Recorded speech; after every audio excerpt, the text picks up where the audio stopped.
I brought back my 27-year-old girlfriend and our 6-year-old daughter from the place I had been stationed alone for work. Destiny, you're no longer needed.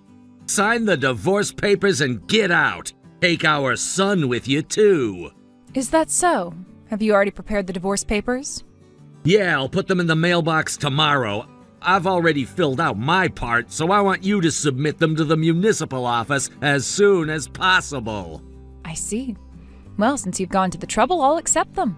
But I won't be submitting anything until I've confirmed that alimony and child support have been deposited into my account. What? Huh? What's the problem? It's just, your response is unusually calm. I was expecting something more like panic or outrage. Oh, is that what you were hoping for? Well, I mean, normally I don't think anyone would be composed in this situation.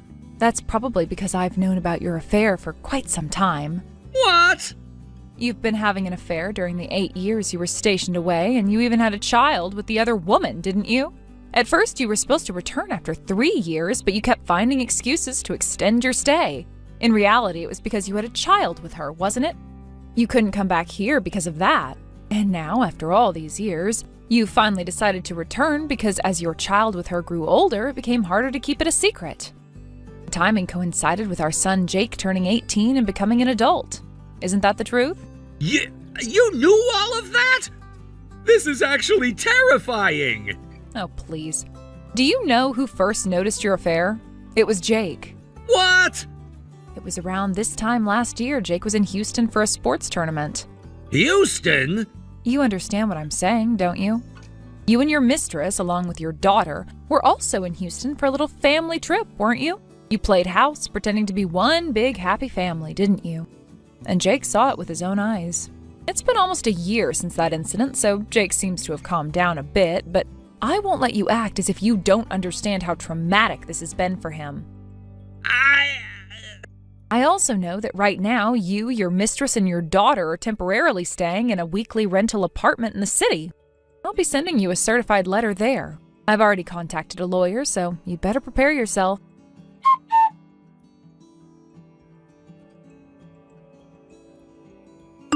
Destiny, I received the certified letter. The evidence of your affair was included too, wasn't it? Yeah. I can't believe you managed to dig up so much information. But thanks to that, I've realized something important. What would that be? You seem to know an awful lot about my girlfriend and daughter. Well, of course. Since I'm preparing for a divorce on the grounds of infidelity, I had to thoroughly gather evidence to prove your responsibility. If you know that much, it means you hired a private investigator or something, right? That's right. Given the distance to where you were stationed, it was the only practical option. I knew it!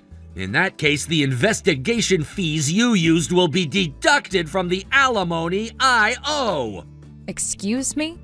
The money you used for that must have come from what I earned through my work, right? As a stay-at-home wife, you don't have your own income. Since you used my money without permission, it's only fair that you pay me back. I'm not a stay-at-home wife anymore, though. What? Right now, Jake is sitting next to me and reading your messages. He's saying, "Dad really doesn't know anything, does he?" What's that supposed to mean? You remember how Jake sent you a link to an online bookstore the other day? Yeah, I remember. It was for some novel, right? That novel is my source of income. Wait, what?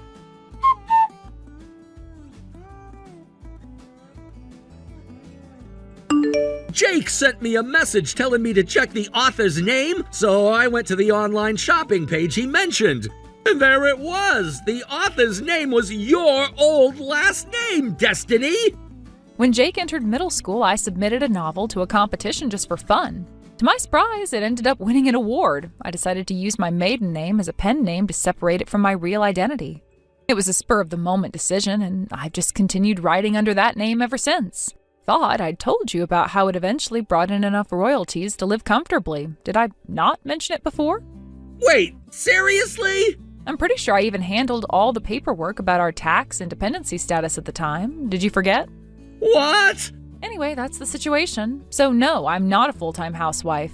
And just so you know, the cost of hiring the private investigator? I covered it entirely with my own money. There's no need for you to worry about that. Oh, I see. Also, the one who needs to move out of that house is not me, Samson. It's you. What? You seem to have forgotten, but this house originally belonged to my parents. When my father passed away 2 years ago, I inherited it. Did you forget about that too? Now that you mention it, yeah, I remember. But you've got to be kidding me. I thought this house didn't have rent to worry about, so I could bring my girlfriend and daughter here. Where are we supposed to live now?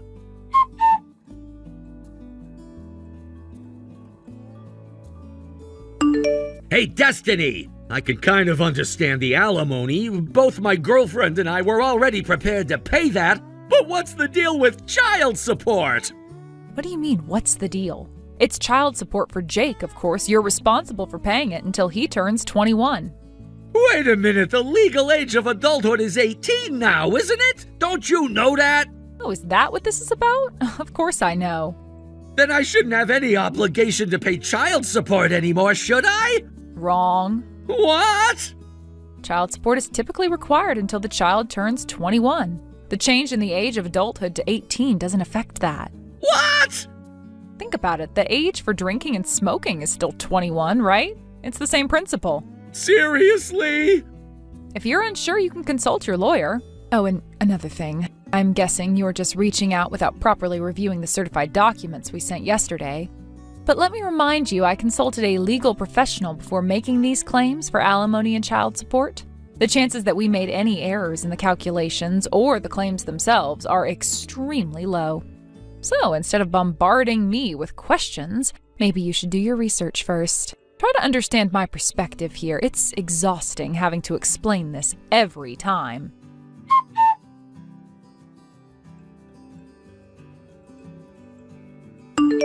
Destiny, about Jake's child support. It's only for 2 years, right? Can't you cut me some slack? What? If it's only 2 years, then pay up properly. No, it's not like that. Look, I have a daughter now. She's gonna need a lot of money as she grows up. Let me guess, you're saying you didn't prepare for Jake's child support because you wrongly assumed it wouldn't be required, right? And for the record, the child support isn't for me, it's for Jake. He said if my father can't even fulfill basic parental responsibilities, then I'll make sure to get what's due. So that's his stance on the matter. What? I respect Jake's decision on this. But seriously, I'm strapped for cash and paying it all at once? Figure it out yourself. I don't trust you. At least let me pay in monthly installments. Come on! It's time you stopped making excuses. What? If you have questions, ask your lawyer. If you have any requests, communicate them through your lawyer. Destiny! I'm not going to block you because of Jake, but as a general rule, I'd prefer all communication to go through my lawyer. Wait, hold on! Bye. Destiny!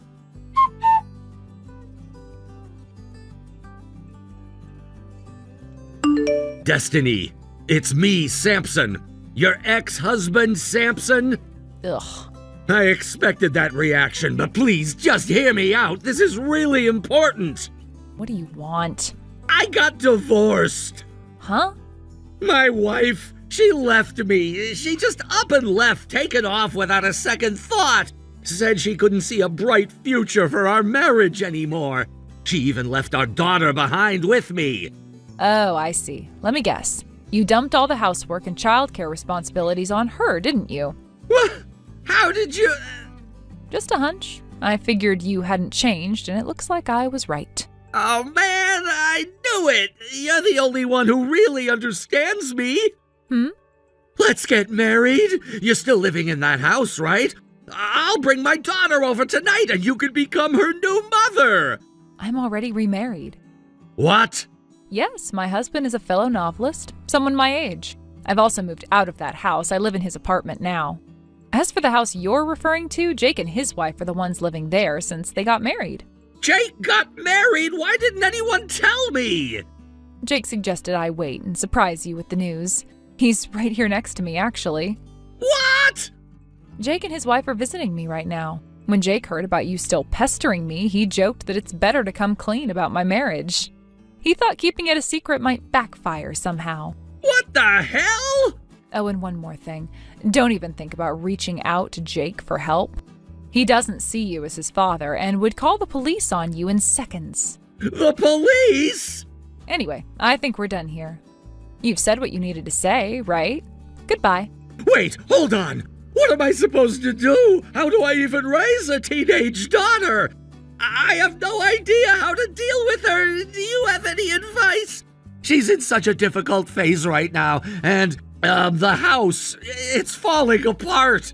I mean, it's a complete mess, and I don't know how to keep up with cleaning and everything.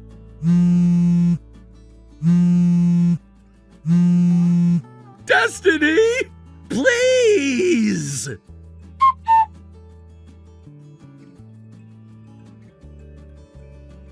Samson's tendency to completely abandon household responsibilities, leaving them all on my shoulders, wasn't something that started after our divorce.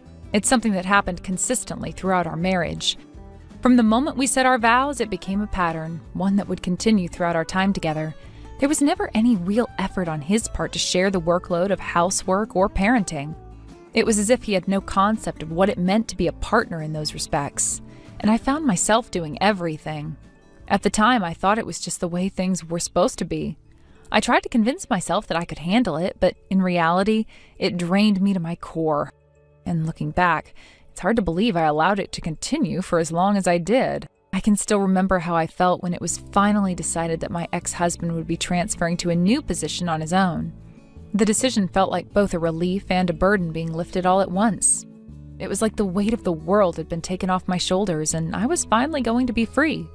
I distinctly remember thinking, I'm finally going to be free of the big child that I've been living with for so long.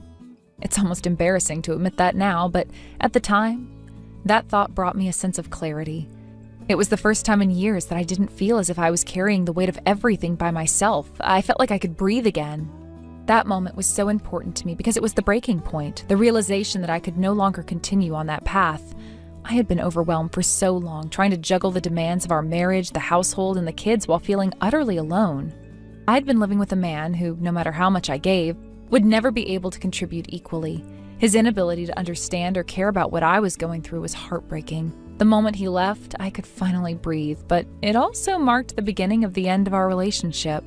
Fast forward to after our divorce, when he eventually married the woman he had been having an affair with. It was no surprise to me. I had watched him carefully choose this woman during our marriage, and it was clear that he was emotionally invested in her long before we officially parted ways. It was almost as though he was more interested in his own desires than in the well-being of his family. I remember feeling betrayed, not just because of the affair, but because I had invested so much in our relationship, only to see him repeat the same mistakes. It was as if the divorce was just the beginning of a cycle he was doomed to repeat. And as expected, after they married, the same pattern unfolded. Samson once again threw all the household responsibilities onto his new wife, leaving her to handle everything while he continued to live a life of convenience and neglect. It was as though nothing had changed. He had simply moved on from one woman to the next. But the habits he had developed during our marriage had not disappeared. Once again, she found herself doing everything while he sat idly by, as if the burden of daily life was hers to bear. The fact that he could so easily fall back into these old habits made me realize just how little he had learned from the past. It was as if he hadn't taken any of the lessons from our marriage to heart, and it didn't take long before the relationship broke down just as our own had. It was heartbreaking to watch, and now after everything, I couldn't help but feel a sense of vindication. The path he had chosen, the one he had walked so easily, had led him right back to the same place, another divorce, another failed relationship. It was as though he couldn't escape the consequences of his actions, no matter how hard he tried. His inability to grow, to learn from his mistakes, had led him down this very predictable road. And it was almost as if I could see it happening before it even began. Now my ex-husband finds himself in a place where he is completely stuck. He has no idea how to navigate the challenges of life, especially when it comes to his daughter. He's clueless when it comes to raising her, interacting with her, or even understanding the basics of parenting. It's as if he's utterly inequipped for the responsibility, and that's probably the saddest part of all. I had hoped after our divorce that he would step up, that he would realize the importance of being a father, but it seems like he only has grown more disconnected from that role. His relationship with his daughter is strained at best. He doesn't know how to talk to her, how to relate to her, or even how to be there for her when she needs him most. In fact, his daughter's relationship with him has become so fractured that she eventually found herself in a position where she felt compelled to reach out to Child Protective Services. The home he's provided for her has become so unbearable that she had no other choice but to seek help. She could no longer live in a house where neglect was the norm. The stench of the house, the mess, the lack of care, everything about it drove her to seek a way out. Can you imagine being a child in that situation? Feeling that your only option is to go to strangers for help because your own parent can't provide a safe, clean, or nurturing environment? It's heartbreaking, and it speaks volumes about the kind of person Samson has become. But this is where the story takes another turn. Not only is his personal life in shambles, but his professional life has also taken a major hit. He's been removed from the fast track to promotion at work. Once a promising employee, his career is now stagnating. It's almost poetic in a way. His inability to commit, his selfishness, and his lack of accountability have all caught up with him. He betrayed people along the way, and now he's paying the price for it. His lack of effort, both at home and at work, has led him to a point of no return. It's a harsh reminder that actions have consequences, and those consequences can follow you in every part of your life. I can't help but feel a certain sense of validation when I think about all that's happened. It's not like I take pleasure in his downfall, but rather that I've been able to see firsthand how life is a way of delivering consequences. We all make choices, and sometimes those choices come back to hurt us. For Samson, the choices he made, time and time again, have led him to a place of misery and regret. It's a stark reminder that happiness doesn't come from avoiding responsibility or taking the easy way out. At the same time, I can't help but feel a sense of sadness for his daughter. She didn't ask for this. She didn't ask for a father who couldn't care for her, who neglected her emotional needs, and who failed to provide the basics of a stable home. The life she's had to endure is something no child should have to go through. Think about her future, and I worry. Will she be able to overcome the damage that's been done? Will she be able to find a way to move forward, or will she carry the scars of her childhood with her into adulthood? It's a question that haunts me, and I wonder if she will ever truly escape the shadow of her father's neglect. For me, the years of exhaustion, of carrying everything on my own, are behind me. I've moved on, and I've learned so much along the way. I've learned the importance of setting boundaries, of not allowing someone else to shoulder all the responsibility while I bear the weight of everything. I've learned about the importance of recognizing my worth and not settling for anything less than the respect and care I deserve.